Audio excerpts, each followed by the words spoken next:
We've got some exciting news for all you Marvel maniacs out there. That's right. We're inviting you to join our exclusive Marvel Movie Minute membership program. For just $5 a month or $55 a year, you'll gain access to a world of marvelous perks that will make you feel like you've been hit with a dose of super soldier serum.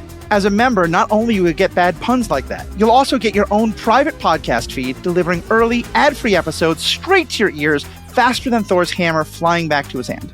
And members also get access to periodic bonus episodes exclusively for our most dedicated fans. Consider it your own personal Jarvis for Marvel movie content. Plus, you'll gain entry to our exclusive Discord community, where you can chat with other Marvel fanatics just like you. It's like you're assembling your very own team of Avengers. Most importantly, by becoming a member, you'll be directly contributing to the show you love and helping us keep Marvel Movie Minute running strong. We value your support more than all the vibranium in Wakanda. We can't thank you enough for being part of our journey through the MCU. You're the Pepper Potts to our Tony Stark, always there by our side. You're the arc reactor to our Iron Man suit, the Heimdall to our Thor, the horny jokes to our Deadpool. The gamma radiation to our Bruce Banner. Well, maybe not that one. I'm sorry. So what are you waiting for? Don't be like Hawkeye, always getting left out of the action. Head over to truestory.fm/join and become a member today. Join us, and together we'll explore the Marvel Cinematic Universe like never before. Step up to the streets and become the hero of your own story. Excelsior, true believers. With your support, we'll make this membership program a smash hit.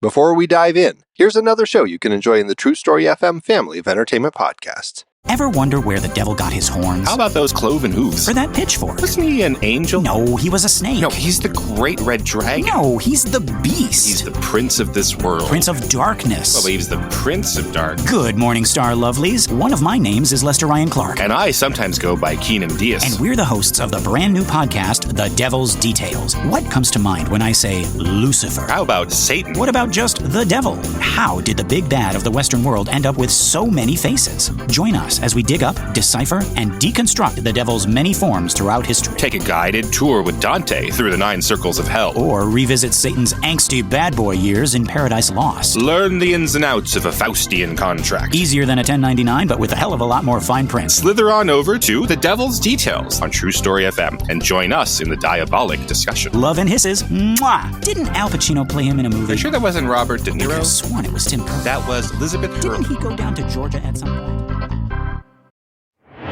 Hey, movie lovers, I'm Pete Wright. And I'm Andy Nelson. We are the hosts of the Next Reel Film Podcast. If you're passionate about films like we are, you'll love our show. Each week, we dive deep into a movie, discussing everything from the story and performances to the cinematography and score. Not to mention budgets and awards. We have covered iconic series like Francis Ford Coppola's The Godfather trilogy, examining themes of power, family, and the dark side of the American dream. We've explored the works of groundbreaking directors like Catherine Bigelow, discussing her mastery of tension. We've looked at heist films, great car chases, great years in film, couples on the run, and more. Our discussions go beyond the surface, examining what makes each film tick. We believe that when the movie ends, the conversation begins. And we'd love for you to join that conversation. Find the Next Reel Film Podcast on your favorite podcast app or at thenextreel.com. The Next Reel. When the movie ends, our conversation begins.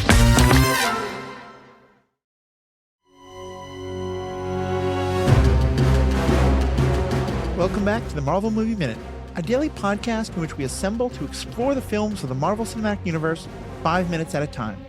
In this, our 8th season, we're looking at Thor: The Dark World. I'm Pete Wright.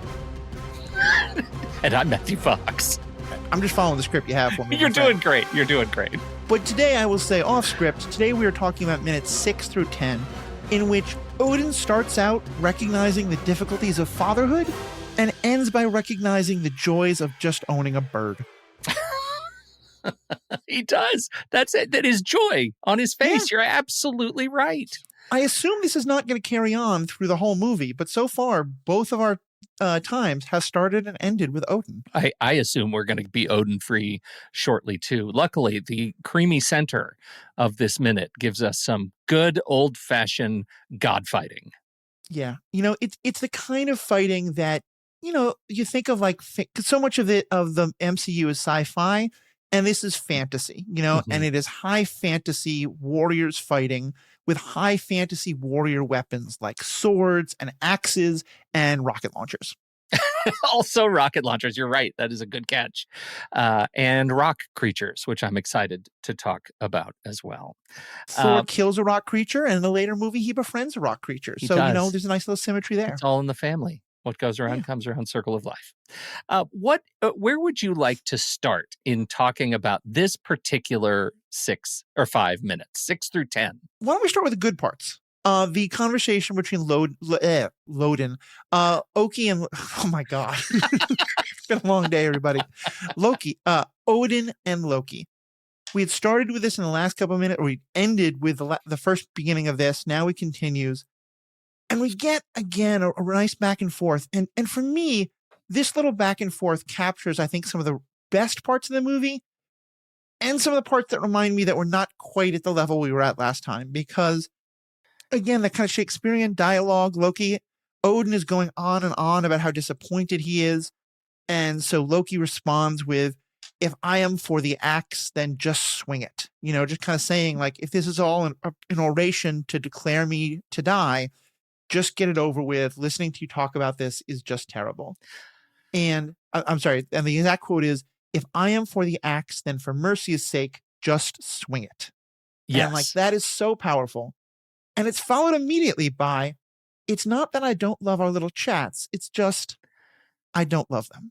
Yeah, I pulled this out too. That parallel between those two represent the absolute pinnacle of greatness in this script, and it's very, very low. Yeah, that has to be something where the writers were like, we're going to come up with something witty that Loki says to end the sentence.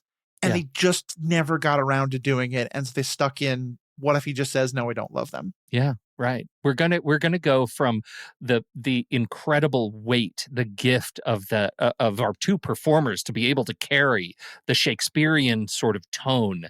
And then we're going to get cheeky. We're going to get cheeky. And Loki in this movie was not meant for cheeky. I don't think he's at cheeky. Thor isn't cheeky. Thor can pull off cheeky. The Warriors 3, Sif, they can handle cheeky. But that is not for this conversation. They missed the boat. Yeah, I would really agree. But just because, it has been pointed out that I have some negative feelings about some of this, and maybe that shouldn't dominate too much of our discussion. I do want to focus just on the positive there, because it really highlights, I think, the nature of Loki's discussions with Odin, and how in many ways, there's a reason why Thor is the son that Odin is, I think, a lot more dedicated to in terms of wanting him to be the next king. And part of that's because Loki causes all these problems, but also I think it's because Thor is easier in that he doesn't question things as much. And that's where you get into the chicken and the egg thing of is it Loki has always been the criminal and the terrible one, and so that's why his father is bothered by him? Or is that Loki has always been the one to say, but wait a minute, father, let me question what you're saying. Are you really the reliable narrator?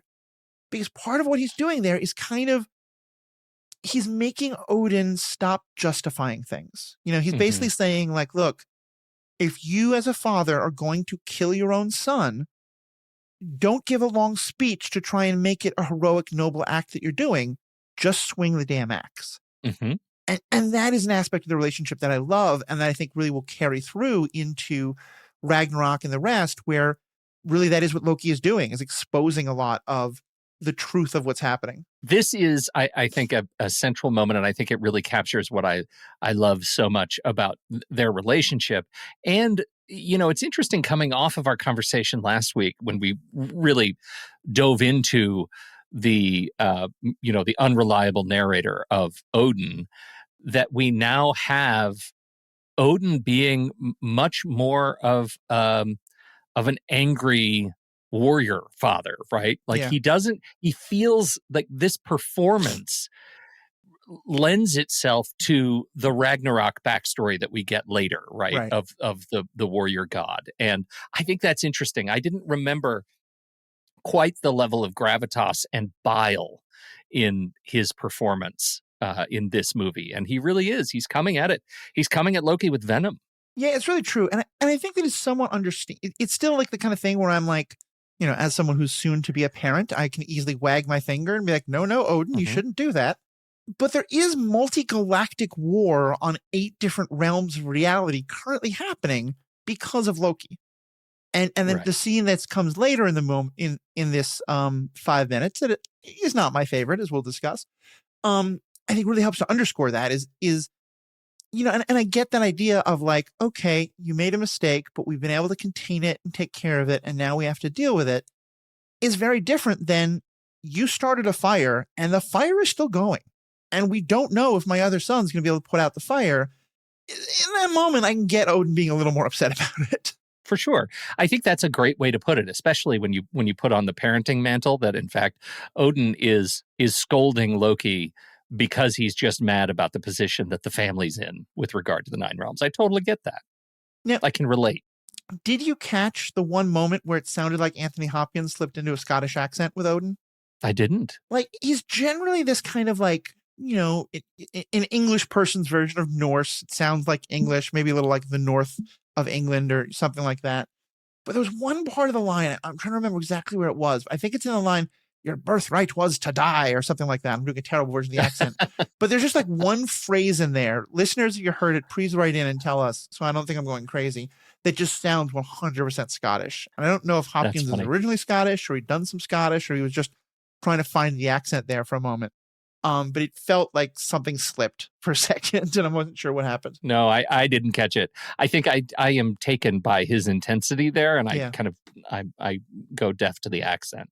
In my counseling work, I've definitely dealt with parents who are wrestling with, troubled children and now, adults who are their children, to be clear, and where the child is an addict or is a criminal of some sort, or for whatever reason is like not only acting out, but is doing things that are hurting the parents, hurting the other kids, putting other people in danger maybe.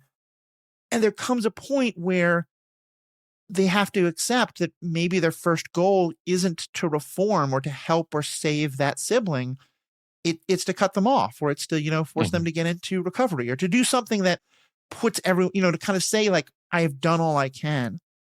And just those words sound horrible. And I say this as someone who's not a parent yet. And I think a lot of parents will always tell you, no, I'll never, ever give up. But the reality is sometimes you just have to kind of like say, like, this doesn't seem to be doing anything. I have to let a professional step in or I have to just focus on someone else or whatever it is. And that's to me what this moment is for Odin. There's no attempt to say, Loki, let me still try and fix you. It's just, this all happened because you want a throne. Well, as he goes on to explain, you would be sentenced to death, but because of your mother and the love that I have for you, I'm going to let you live out your life, but I'm never going to let her see you or let you see her. You're just going to live it. It's basically, it's like, I'm giving you life in prison without parole and without visitation instead of the death penalty. Thus, with a heavy heart, I think is the question. Is there a heavy heart in Odin's chest about this, the exhaustion that he's feeling about Loki? I think the heavy heart is honestly perhaps that Loki survived, right? Your birthright is to die. That's a darkness that we hadn't seen yet. Right. With Odin. And I don't think there's any of that darkness in the first Thor, right? Thor's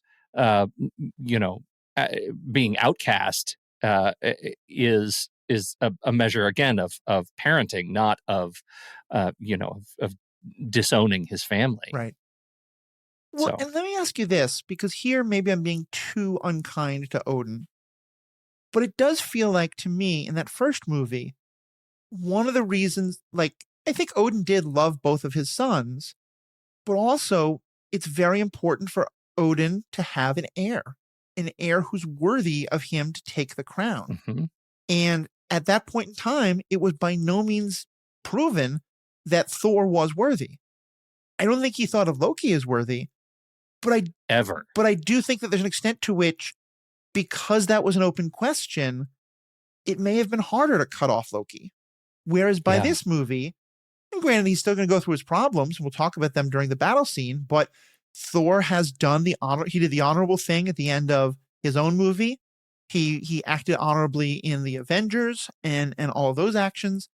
And as Odin himself says, like, he is now have no longer any doubt that Thor's a worthy successor. And as much as I want to give Odin that credit of you've done all you can, you have to stop trying to save Loki, I do wonder if the question of the succession was still an open question, would you have more of would you be more willing to keep trying to save Loki? I think that is an excellent open question. My gut tells me I think Loki, I think Loki was probably done for as an heir long ago, whether or not Thor would have been able to come to his senses as a future leader. And we'll be able to talk more about that, I think, very shortly in the coming weeks as they have a much more sober conversation, Thor and Odin, about this. But as for today, I think the outcast of Loki was a foregone conclusion. Yeah, that may well be right. And so shall we turn to the great medieval battle of swords and axes and laser guns? We shall. And I have to tell you, I stand before you ready to be swayed, because this, the scene with the swords and laser guns, is a scene that I like. And I worry, Matthew, that you come into this with the kind of disdain that puts me back on my heels a bit. Did I gather rightly that you don't like this sequence? I was able to stay awake during it, which I think is better than the first time I watched it. I think for what this sequence does, it is perfectly fine. It is perfectly adequate. It's not necessarily like the most interesting battle scene that I've ever seen. At first, I'm left wondering, honestly, so to set the scene a bit for those who haven't watched the movie and aren't rewatching the movie along with us because they like themselves. This is a scene where Odin tells us that Thor is out there dealing with the consequences of what Loki did by, bringing peace back to the other realms. And we just get a shot to, I think it's called Vanaheim in this, but it's Vanaheim in mythology, and I'm not sure what it is in the comics. We'll definitely talk about that. All we see is that, at first just the Warriors 3 and Sif, and then Thor are doing battle against the people who are there. And so at first I was like, wait, is this another, should I be thinking of this through a kind of colonialist lens of why is Thor and his people fighting the natives of this realm?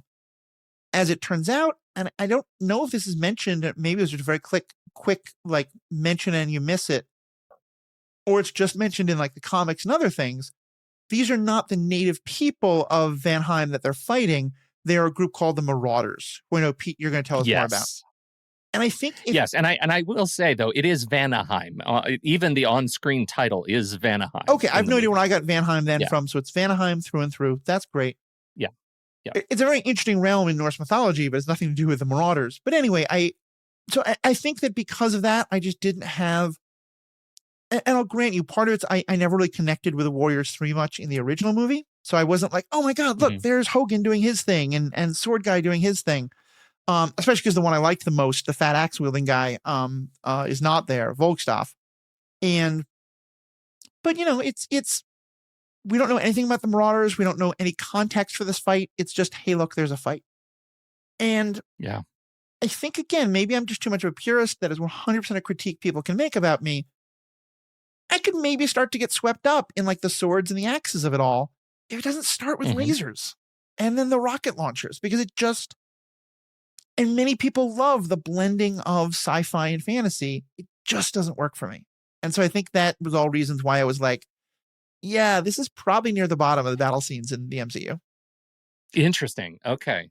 Well, look, I look at this sequence as a drink of cold water in the desert after the opening flashback sequence that we had in our last 5 minutes, which I found tedious and supremely boring. So possibly the fantastical nature of this, the location in Surrey, the woods there, I think are beautiful and fun, and it's a location I'm familiar with because a lot of movies are filmed in this location.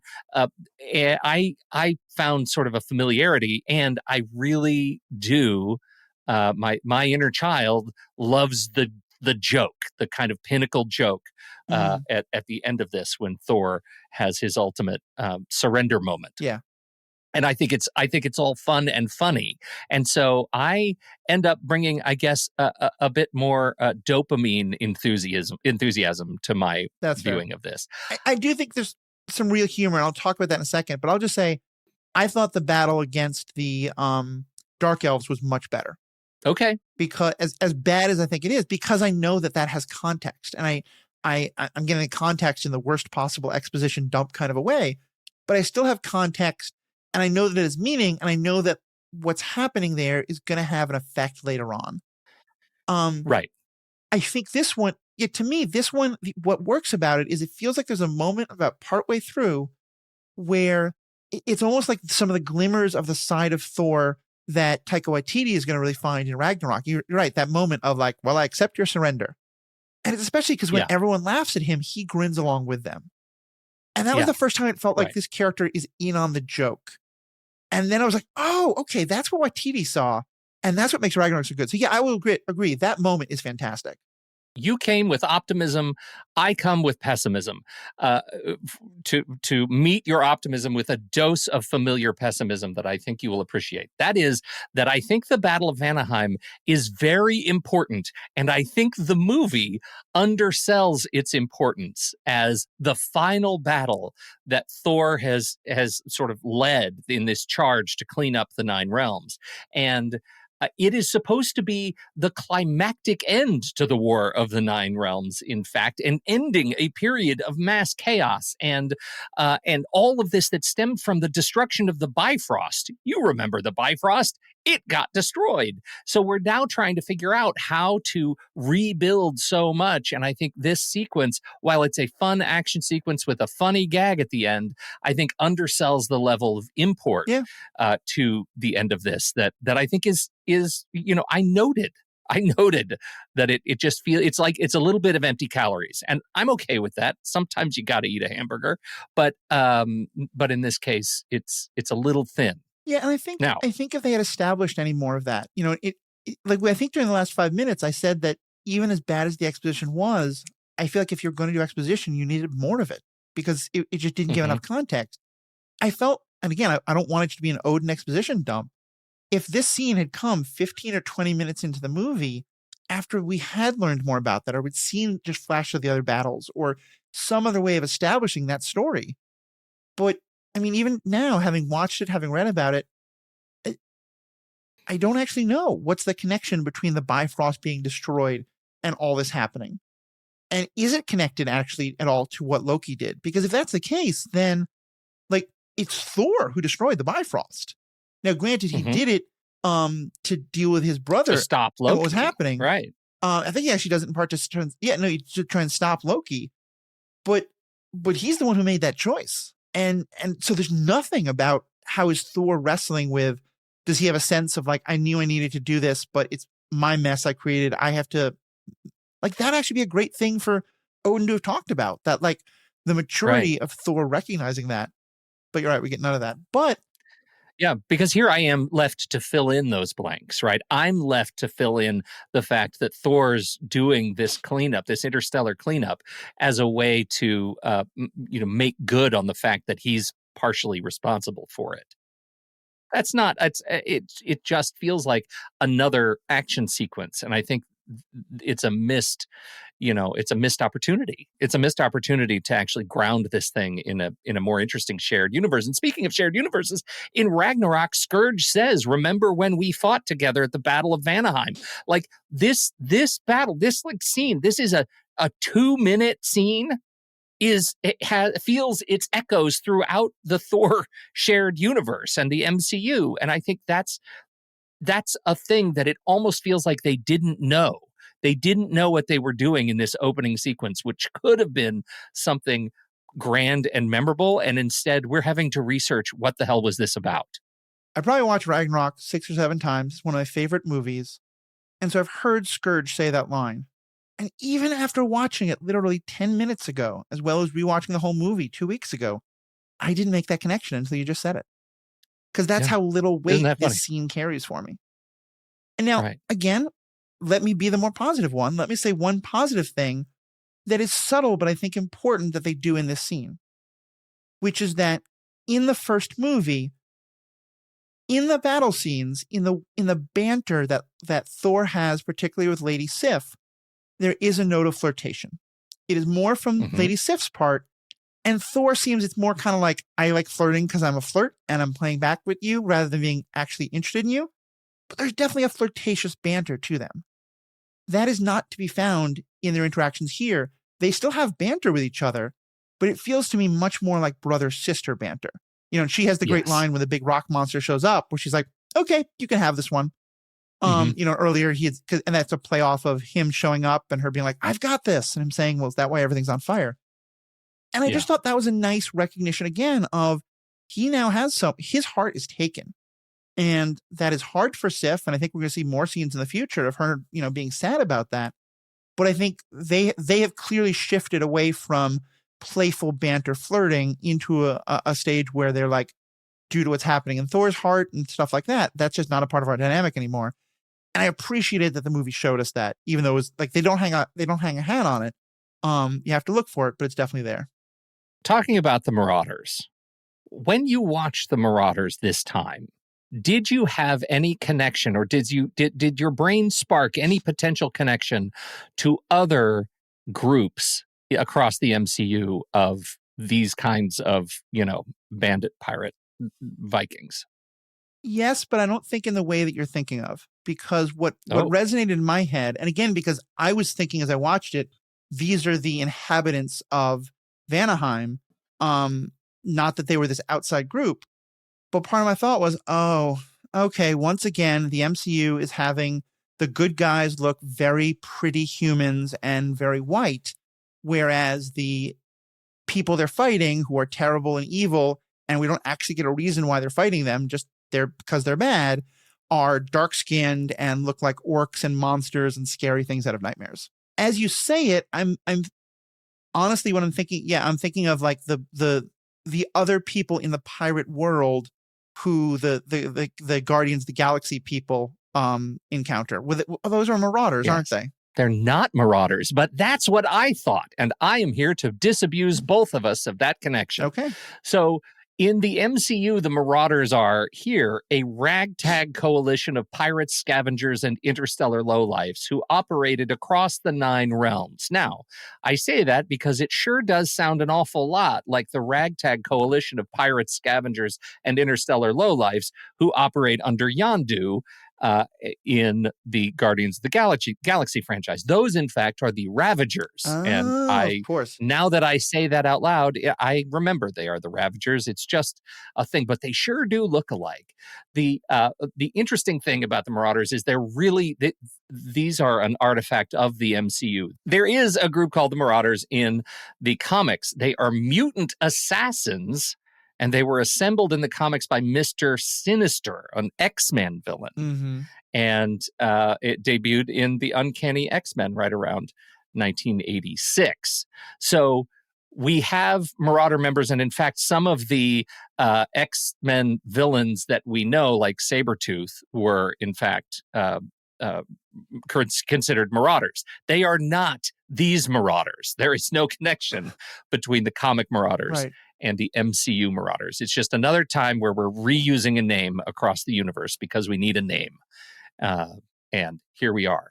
So what we get here is this group of interplanetary brigands, and we have them referenced again in Ragnarok and a brief appearance in Loki, and that's pretty much all we get of the Marauders. Is the word Marauders they're just targets. Is the word Marauders spoken in this movie? No, I don't believe it is. Yeah. I mean, that's probably what this really makes me wonder if there was an earlier draft of the script where this was a bigger deal, or there was more about the Marauders or something like that. And we know this is the period during which we're starting to get into, everyone knows the MCU is really going to be a thing and was really going to be a deep thing. And we're starting to have movies set up other movies. I do wonder if there was some earlier version of the script that had a lot more of this and maybe less of Loki, or maybe less of something else. And it maybe they were like, Loki's the only good thing in this franchise. We got to stick him back in, or just like, we have to do more to set up like the death of Frigga and why that matters and stuff. Like, I don't know. Or maybe just, because we talked before also about how everything about the Aether seemed kind of weirdly tacked on. So maybe that was the thing that they wrote this movie. There was a lot more that had a lot more about this, what was happening in all these realms and the Marauders and all of that. And that had to get cut to bring in a bunch more about the reality stones because they wanted to set up the reality stone plotline. Yeah, absolutely. And here we are retconning again. So the battle of Vanaheim offers us a chance to kind of exercise one of our key themes in this movie, which is Thor's evolution as a wartime leader, right? Thor he's now an Avenger, right? We're post Avengers. He's a full-fledged hero, and he comes back to the front lines to help clean up this gigantic mess. And we get to see him in hero mode, and that means he jumps really high, his cape is longer, and he hammers the ground real hard. Right. Which is, I think, I like hero moves. I like hero landings. Yeah, they're fun. They're satisfying to me. They're fun to me.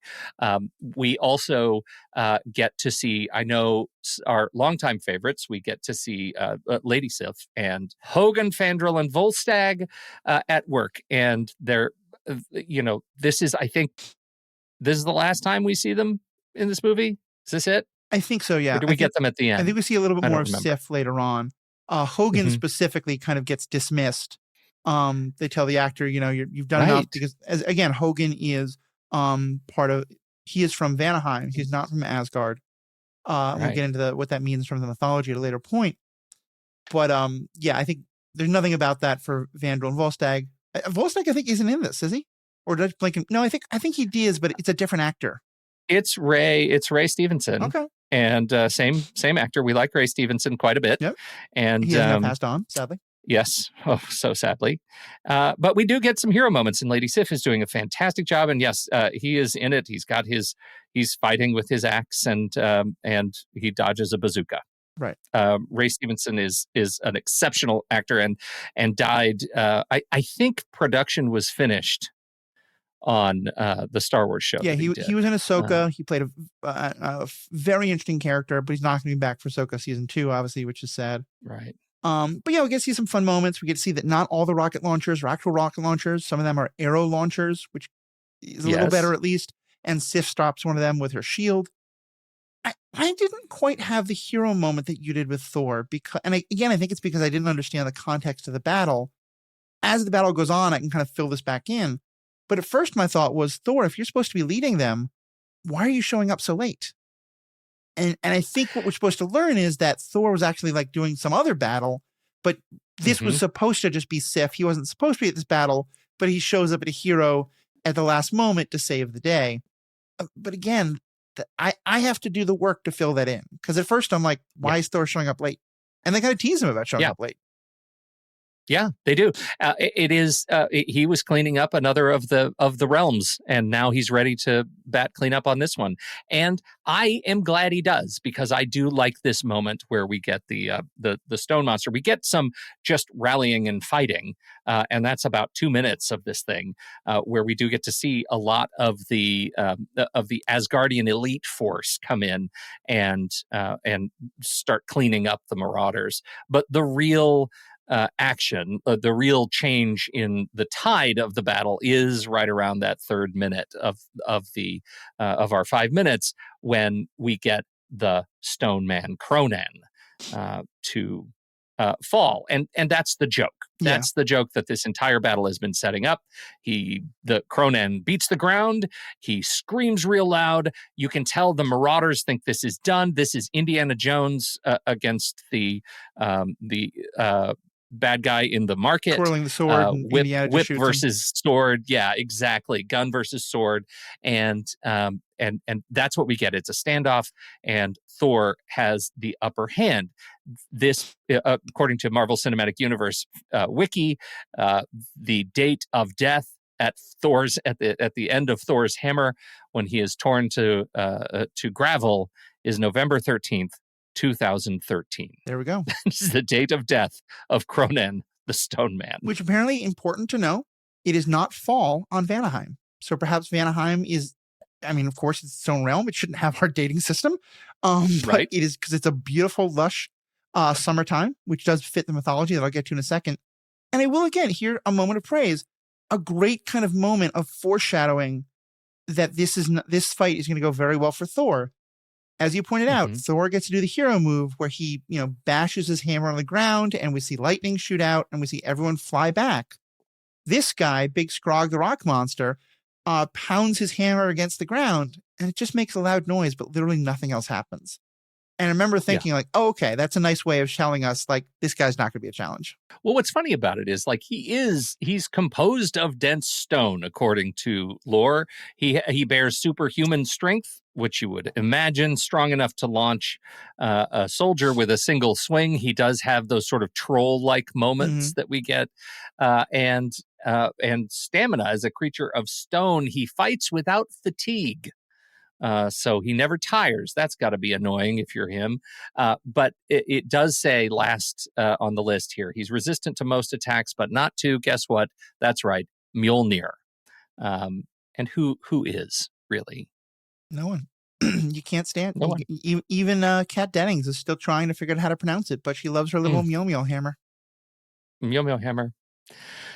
So that's our cast of principal sort of characters in this, and I do love at the end the line from one of our Warriors 3. Maybe next time we start with the big one. Yeah, I think that's it's cheeky. Now he can handle cheeky.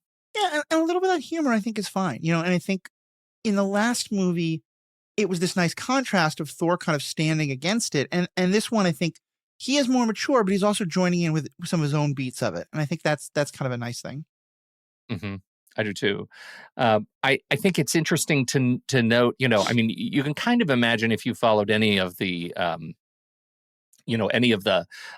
behind the scenes stuff, you can imagine how they put this together. Cronan was a fully CG character. He was created by Double Negative, which was the film's lead visual effects house.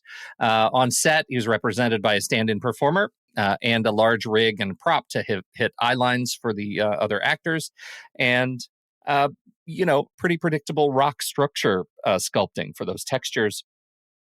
It is the destruction shot where Thor smashes him is done through a combination of the live action plate of Thor swinging the hammer, a simulated shattering of the CG model with Cronan exploding into rubble, and then adding digital debris and dust. So they didn't use any actual rocks. No actual rocks were harmed in the destruction of this rock monster. Very important. Yes.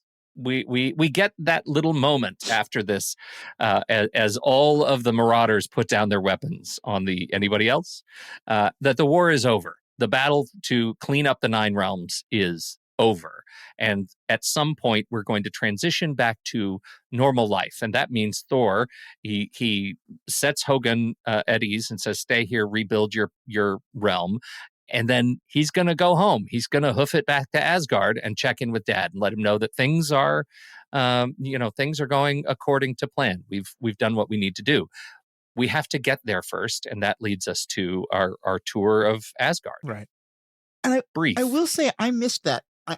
The way his conversation with Hogun went, for me, what it was saying was, there is still more fighting to do, but this is your home. You should be with your people and not join us for whatever next fight is coming. So I think that may have been part of why this didn't click for me, that this was the last of the big battles. Yeah, I wonder what that's about. Like at some point, there is always more fighting to be done, right? There are always, it's what the Warriors 3 are all about. Mm-hmm.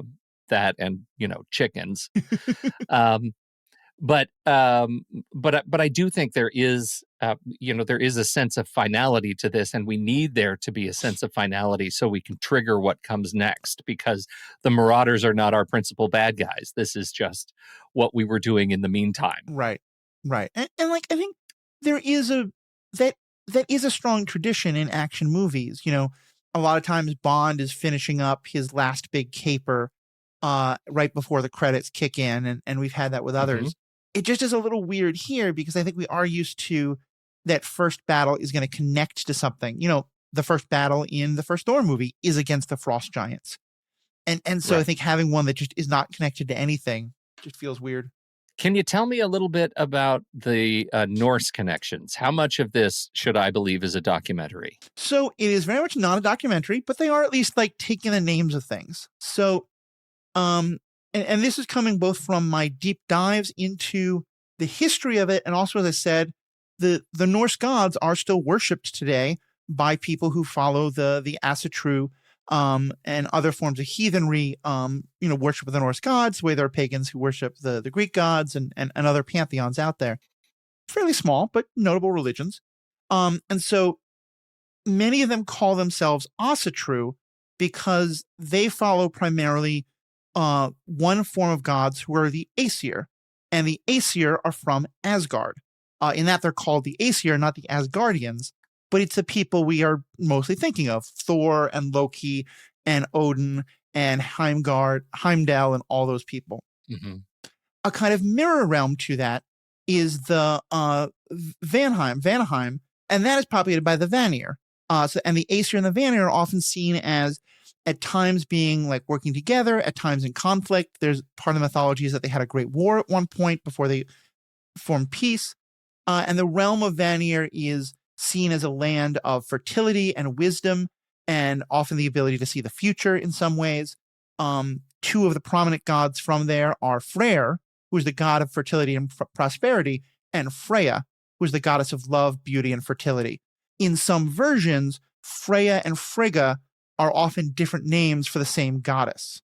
So the person who is the mother of Thor, in some versions, it's because after this battle, one of the Vanir went to go be in Asgard. In other, because they're just the same character, or they're different characters with similar names. It's a lot of different mythology written, and we have texts from everywhere from Iceland to northern Germany. So it's not all clearly the same, but those are the main things that kind of come to us. And so Hogan being from there, most of the Asgardians do seem like they are what would be the Earth equivalent of white folks or black folks, coming from European or African backgrounds. The fact that the only kind of really Asian looking character we get is from Vanir. That might be because they're trying to at least have some idea that Vanir is very different than Asgard. I'm not sure what actually the thinking behind that is. Who knows?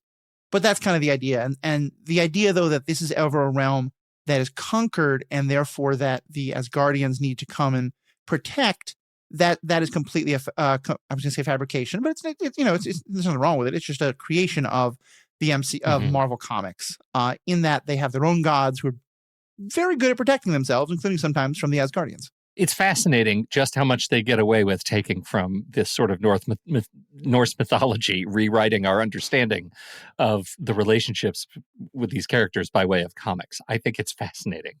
Yeah. I think I've told the story before, but one of the day that I heard the Thor movie was being made, I was hanging out at a party with a bunch of my friends, and because geeks and pagans have a lot of overlap, and sure I was listening to two groups of people being somewhat offended that they were going to make this movie and worrying they weren't making the movie right. And one was a group of diehard comic fans, and one was a group of faithful Asatru.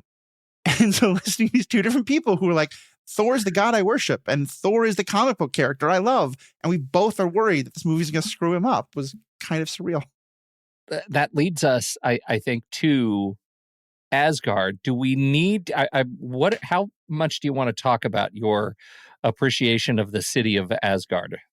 I think to me it looked fairly similar to how it looked in the first movie, and I think again, I as I've said, I'm not the most visual of people, so I'll let you take the lead on this. How did you feel getting to watch? And again, we did get the same kind of thing we got in the first movie of kind of the camera coming upon Asgard as though we are doing so, and getting to see like just the fountains and the beauty and the kind of very. It doesn't look Greek, but it does look that kind of like it is buildings that are constructed to look like they are part of nature rather than as opposed to it.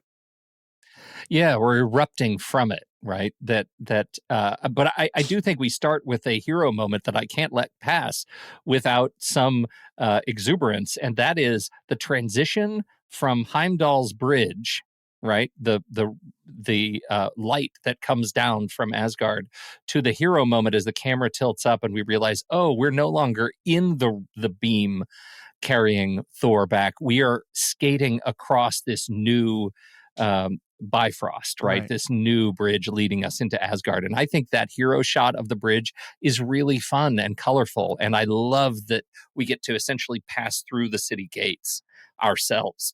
And it is a nice way of establishing, again. If you're kind of wondering how is Thor bouncing around all these ways, given that he broke the Bifrost is back, baby. Bifrost is back, baby. Bifrost 2, Electric Boogaloo. Exactly. More dancing and Trans Ams. That's what we need in this movie. So we do get the hero moment of the view of the main castle. We get to, as you say, we get the cityscape, which I think is lovely. It is more, I think it's more ornate than in the first movie.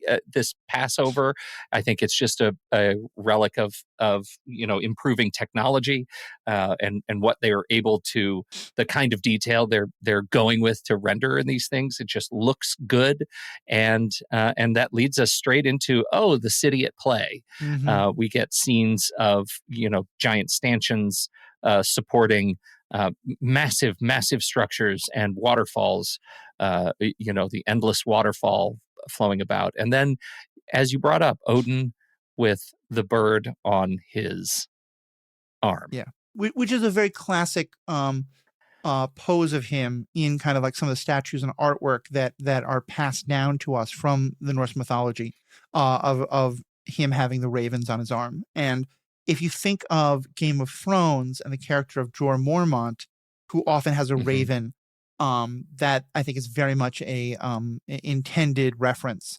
to that, because the ravens are very important, and in the mythology at least, I think it's kind of hinted at in some of the comic books. I don't know if it's ever established in this.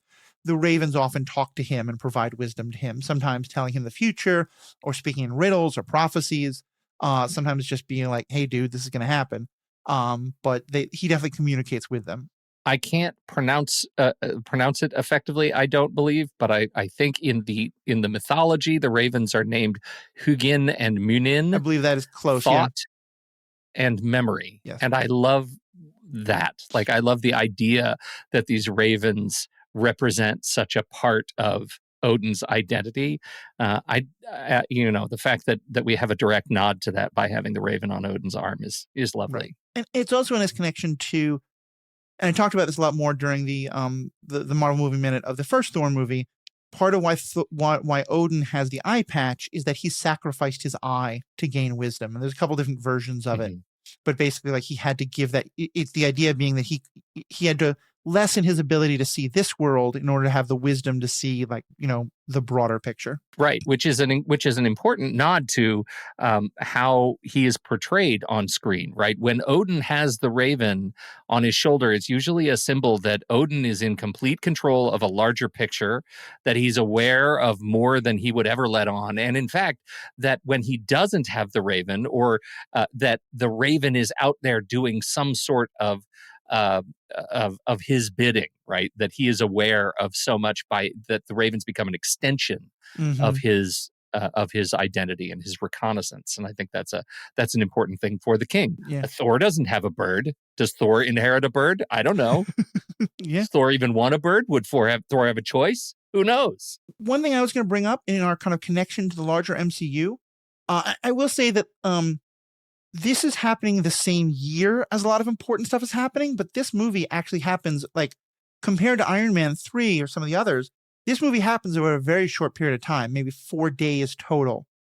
And so there's not much that's happening in the MCU at that same time, but I do think that we can again draw in what we learned from later MCU properties to look at this. And so going back to the beginning of the discussion, I want to ask you, Pete, and this is very kind of it's the same question I think of, like, with Obi-Wan and Yoda giving up on Vader. How does it change your feelings about Odin kind of giving up on Loki and saying, like, look, there's no way to save you, knowing that he is redeemed later in the book? And that part of that is his own reaction to the death of his mother, but part of that is because Thor never actually fully gives up on him the way Odin does. We talked about how much do we, like, agree with or disagree with, or maybe, like, sort of look down our noses a bit at Odin for his decision to cut off Loki and to say, like, I'm not going to keep trying to change you or to save you. And for me, and we do learn later in the movies and the TV shows that he is somewhat savable. Not completely, I think. And I have not watched season 2 of the TV show, and I think of that as kind of a separate reality. But even just going by the Avenger movies and what he winds up doing, he comes to a much better place. A lot of that is due to his reaction to the death of his mother, but also I think in part because Odin is the one who never gives up on him. And for me, like in Star Wars, there's this question of, you know, Obi-Wan and Yoda kept saying, you have to kill Vader. You cannot save your father. And of course, Luke proved that he could. And I've always been a little bit judgmental towards Obi-Wan and Vader because of that. And I think I'm a little bit of that with Odin as well. Of, you know, and again, like I can't imagine what a horrid situation it is. He has to not just be a father, but be a king in this moment and pass justice. And maybe he shouldn't, you know, anyone would be sentenced to life in prison for this, and he can't make an exception for his own son. But the fact that he is so convinced that there's just nothing more that can be done to bring Loki back, and that Thor proves him wrong, it does make me, again, not a massive change in my thoughts about the character. I already think he's not Dad of the Year, but I do kind of, it just further twist for me a little bit that this is kind of a moment of Odin giving up maybe before he should have. You might be able to make an argument that's something akin to, you know, would our either redemption story of Loki or, you know, Thor have come to the way they sort of wound their way through future MCU, were it not for Odin being such a jerk as a father. Right. And I think there is something to that, right? I think there's some there's something to the sort of harsh reality of Dad being super judgmental. That actually drives characters to redeem themselves in ways that they never otherwise would or would have expected. You know, I don't love that we have to get there. We have to go there. It feels like a really antiquated way to fashion parenting models. It's not pretty, and I think we've transcended it. You know, in many respects, I think we've moved on. But I think there's a bit of the trope buried in here that he's a hard dad, and as a result, lessons trigger in our sons and our daughters in ways that we never would expect. And I will say, this is actually kind of making me realize something that I probably should have realized and talked about the first time we did Thor, but this is kind of bringing it home to me. Thor is an interesting play on the trope, the whole story. Yeah. Because if you think about it, if I told you that I'm going to tell you a story about two sons, one of whom is clearly the real son of his father, and everyone expects him to take the throne, and he's kind of a spoiled brat, and the other one was actually adopted and has this birthright to be a real king on his own, but has always been treated kind of as the runt of the family and is kind of a little rambunctious. Like, don't you expect that one to be the hero in that? So it is kind of a fun way of thinking about this. That this all thing is flipping a trope by starting with Thor actually being the good one. Thor is also, right, the way he is portrayed against Loki. Loki is the sort of, even in the comics, the sort of the stereotypically kind of skinny, dark, right, the character that is portrayed not as heroic, not with long flowing blonde locks and puffy rosy cheeks and strong sharp lines down his face that command hero, the massive pulsating pectoral muscles, and bulging thighs. Loki is the manipulator, right? He's a strategist, not a thug.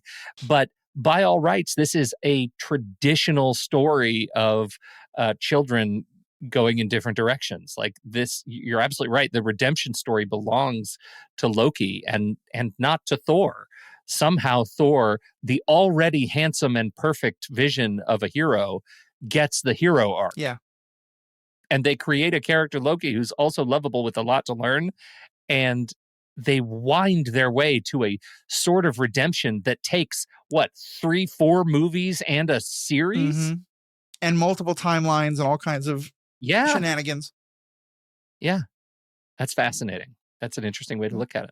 Do you want to start wrapping up? Is there any last comments you want to make before we get to our rankings? I do. No, I think we're officially on the road. I like where we are. I feel like this is a good set of minutes. I'm excited to see what comes next as we get into the meat of our first big beat. Over the next, I think, 2 or 3 episodes, we're going to get some inciting incidents that are going to move the story forward. And now that we're out of our house cleaning Battle of the Nine Realms, we can actually get to some new important stuff. So I'm still on It's board. the kind of sequel stuff of you got to establish who each character is, and it's been Yep. it's been a movie so far. So we'll see what we get from the last minutes. Now, we're gonna do I think at some point we may move the ranking into a members only section. We're not quite there yet, but do you want to spend a minute talking about what this weird ancient mystical tradition called podcast membership is? Podcast membership is you become a patron, just like I don't know, who are the patron families in Florence? Just like those, you get to support the art of podcasting. For a few bucks a month, you get to support me and Matthew, and indeed the whole team here at the Marvel Movie Minute, as we bring you just minute after minute, movie after movie in the Marvel Cinematic Universe. We love talking about these movies. We hope you love thinking about them like we talk about them. If you visit marvelmovieminute.com, you can sign up and contribute to make sure that you keep this show going, keep it thriving, allow us to invest in more and features and more community. You get access to our secret Discord channels and the public ones too. You can come and hang out with us across all of the channels if you want. Again, just visit marvelmovieminute.com and sign up today. Thank you for your support. I do just want to add, while this is in some ways similar to being one of those patron families of Italy back in the time, given that they included the Medicis, and so some of the things that patrons got to do at that point was poison or drive the artists they didn't like from the city gates. While we welcome your negative emails, that is not on the table, just to establish. There will be no poisoning. Yes, the Medicis are probably not the best role model. Yes, if you want to send me some bad snacks, I will eat a bad snack on camera, but that's about as far as we can go. But that is, again, only if you're a member, because membership has its privileges. Now, what we normally do for these, for our final segments is we keep this for the after show for the members. If you were a member, you would get your very own podcast feed, which would give you the member edition and all the bonus material for every one of the past Marvel Movie Minute seasons. This is a thing. We're doing our special rankings, and because of we are recording these a bit out of time, we decided to do a retrospective of our favorite Val Kilmer performances. Yeah, and for anyone wondering, like, what in the world is happening here? A lot of the times these rankings are going to be very connected to this movie or the MCU or things like that. But, as MCU fans, we are fans of comic books and all things geeky. And we were recording this on April 2nd. And I think it was just last night that we learned of the passing of Val Kilmer, an actor whose career had spanned many different genres. But two of them, I think, very relevant to a lot of people here, certainly very specifically to comic book movies, and that he played Batman in the Joel Schumacher movies. And he also played Mad Mardigan in Willow, which is a beloved actual fantasy where there is magic and wizards and no rocket launchers whatsoever. And so, yeah, we just wanted to, he's kind of connected in our minds. And so let's start with number 3. Pete, what are your top 3 in order from bottom to top? Val Kilmer roles, and he has many more than 3, but we thought we'll do top 3. God, he really does, and this was so hard. I will tell you that none of my 3 include Top Gun, and because it ended up being quite a stereotype. But the one that hit me the first, the one that I think I could say is my favorite guilty pleasure Val Kilmer performance, is the role he played as Simon Templar in The Saint in 1997. I have heard so much about this movie. So I spent a year in Ireland when I was in college. Humble brag, thank you. And that's when this movie came out. But yeah, then I think by the time it made it to Ireland, I was back in America, so I never got to see it. This was good? Matthew, it's a guilty pleasure. Okay, that's fair. That's fair.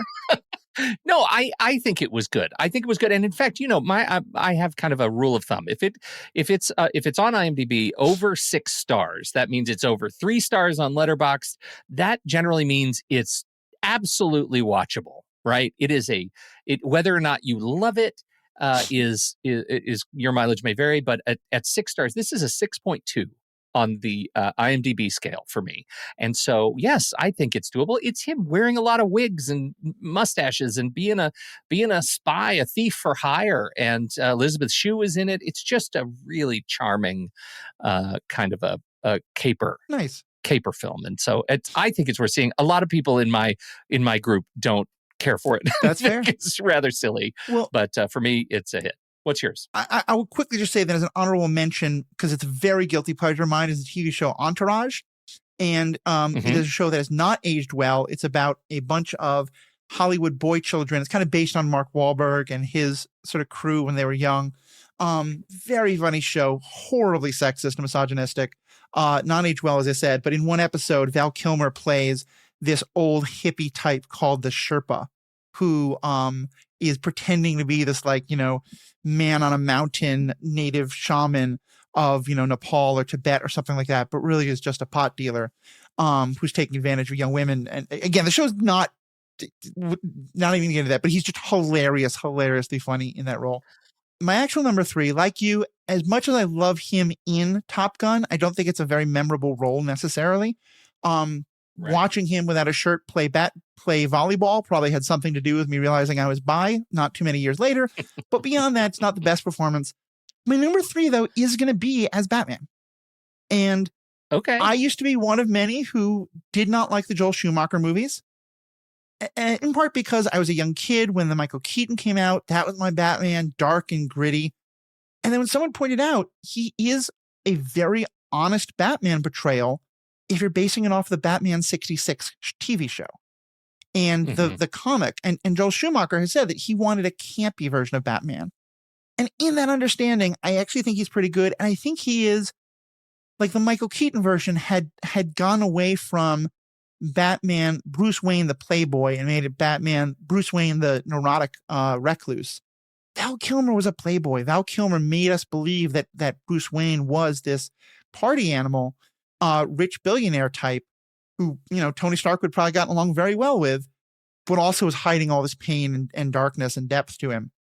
He's not the best Batman out there, but I did think Val Kilmer did his best in like the last movie, Batman, whatever, I don't even know the names. The last of them with Arnold Schwarzenegger, I think they fully embraced the camp. This one, they weren't quite sure if they were being campy enough, so it suffers, but it is fun, and I like Val Kilmer in it.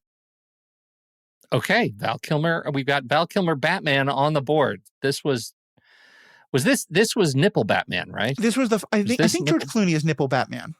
Oh, George Clooney is the first Nipple Batman. Yeah. Got it. This may have been ass shot, first really tight ass shot Batman. Good point. As we said, though, he spawns all sorts of genres in his career. And so my second pick is going to be probably the least nerdy of them, but still a phenomenal movie, I think. It's the movie Heat. Heat is a kind of classic gangsters and cops movies. Among other things, it is the first time that Robert De Niro and Al Pacino appear on screen together. They're both so associated with The Godfather. Like, there was a long stretch where if you made a mafia movie, either Al Pacino or Robert De Niro was in it. And of course, in The Godfather, they are both in it. They've both won Academy Awards for it, but they're acting in different time periods, so they never are on screen together. But Val Kilmer is the kind of second to Robert De Niro's crime lord in that. And he's just phenomenal. And a lot of it's about kind of the dangers of getting caught. He has a wife and he's trying to balance that. Granted, it's a movie I haven't seen in like 25 years. So I can't give you an exact portrayal of it, but it is just, I was really surprised by how much acting depth he showed in that, because I'd never seen that from him before. I cannot agree more. In fact, that would have been, I don't know. I want to make sure we have 6 picks on the board, so I'm not picking any repeats. That would absolutely have been on my list, but I'll let you have it because my number 2. This is really hard, but I think I have to go 1993's Tombstone. Yeah, Doc Holliday. I'm Doc Holliday. I am your Huckleberry. I'm your Huckleberry. Oh, it's so good. One of the things that I thought was so interesting about this is somebody who grew up in a tuberculosis town. My hometown of Colorado Springs did not exist or would not have existed were it not for the tuberculosis industry. And this was the first time I had seen an incredible, like, fictional sort of portrayal of Doc Holliday, or in a movie like this, that presented tuberculosis as he's degrading. Yeah. And I remember being quite affected by that. And So it's a great movie. Doc Holliday is a legendary character in modern Westerns. Tombstone. I've never seen it because for a long time I was not really into Westerns. I got more into them with things like Deadwood and Westworld and stuff like that, which are much darker. But I have enjoyed some. But I'll say one of the things I think it's most notable about Val Kilmer's career is that, Mandy and I talked about this on the Make Me a Geek podcast that came out at this point many months before this one. But, he'd been very hard to work with and been kind of a jerk. And he was very referential about that in his documentary. But we did see, he was dying of throat cancer for almost 10 years. I think actually he died of pneumonia. It's kind of related, but not the same thing. So I don't say I'm dying of it. But, his voice went. And so he wasn't able to be much of an actor, but he did come back for that Top Gun Maverick movie. And you could see how much, and they wrote into the story that the character was also dying of a similar condition. But, he was talking through, a hole in his, because his voice box, his trachea had been very damaged. He was using an artificial voice box. So I feel like I need probably to have a year or two separate from his death to be able to watch him slowly decaying in that movie. But it does sound very good. So what is your number one? I'll say if it's my number one, we will have a repeat because I can't think of any other, but go ahead and give me your number one.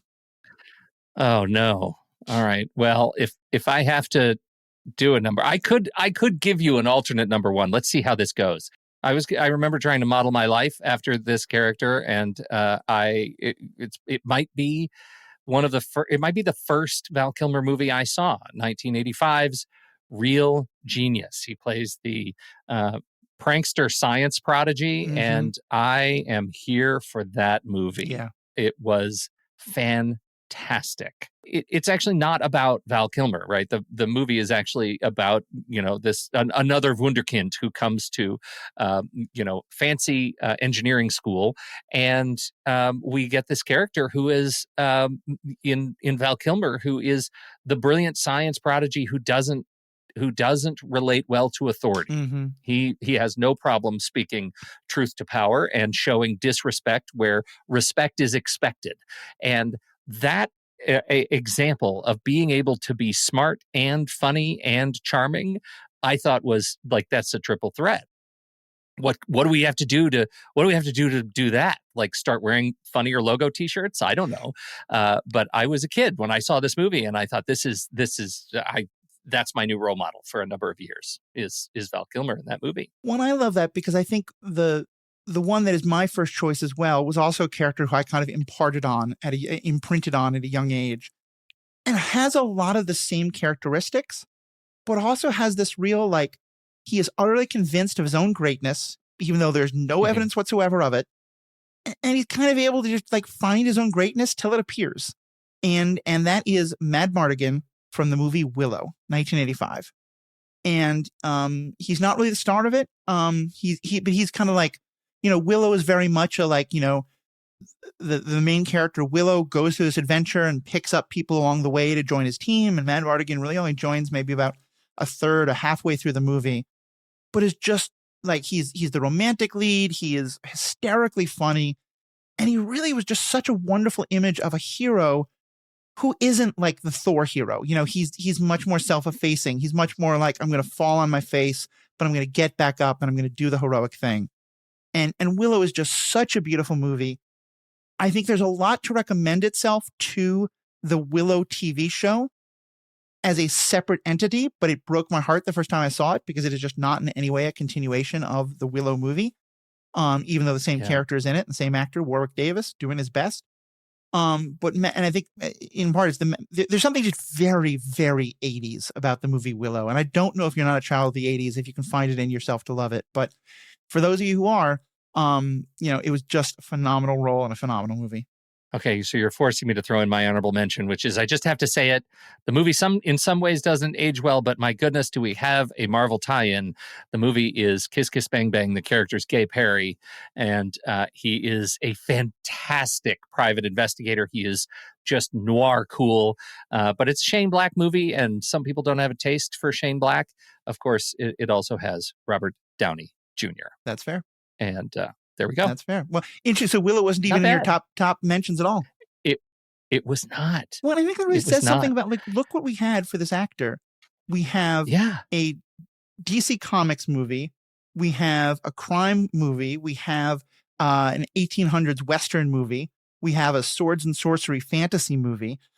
We have a teen genius, takes on the world 80s movie. He really had a career that just really spanned so many different things. And as someone who's made a lot of mistakes in my own life and has been able to be self-referential and kind of get a second chance on life, I really respect the way he kind of recognized that in himself and tried to rebuild his life. And I think there's something really honorable in that. And I just really, I'm sad that he's passed away, but glad we could remember him this way. And you already mentioned the documentary Val, still available to watch streaming. It's incredible. And one of the things that I thought was most moving by it was that all of the narration was done by his son, who sounds uncannily like Val. Oh, that's amazing. It's extraordinary to hear how well it is. It feels like Val Kilmer's narrating his life, and it's fantastic. So yeah, I mean, I don't know, we could go on and on, but this is a big loss. And I think I really, after watching that documentary, I kind of went back and started watching some other of my favorite Val Kilmer movies and realized just what an incredible talent and complicated performer we've lost. And he was too young. Well, I will watch Tombstone if you will watch Willow again, because it really is just, I'd be curious your thoughts on it after seeing it again. You got it. It's a deal. Sounds good. All right. It's a deal. Thank you so much to our members. You're really what makes all this work. Thank you to Pete for putting these together. We have spoken. Thank you, Matthew. And I still need to find a sign-off. And that is my sign-off. There we go.